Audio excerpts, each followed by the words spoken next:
ప్రవేశిస్తుంది. ఈయనకి పూజ చేసిన అక్షతలు గరిక తల మీద వేసుకుని అప్పుడు వ్రతం మొదలు పెడతారు.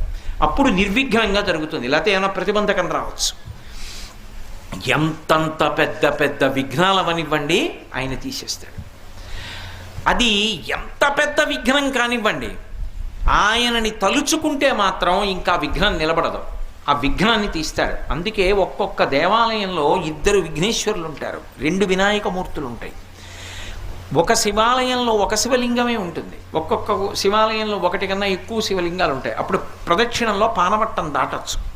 సరే, ఇప్పుడు శైవాగమానికి సంబంధించిన విషయం ఎందుకు, కానీ వినాయకుడు సాధారణంగా ఒక్కడే ఉంటాడు, ఉండాలి కూడా. కొన్ని చోట్ల ప్రత్యేక సందర్భాలలో ఇలా ఎందుకు పెట్టారండి అని మీరు అడిగారు అనుకోండి, వాళ్ళు చెప్పలేరు. కానీ ఒక్కొక్క చోట ఒక్కొక్క ప్రత్యేక సందర్భంలో 2 వినాయకులు ఉంటారు. 2 వినాయకుల్ని ఎందుకు ప్రతిష్ఠ చేస్తారంటే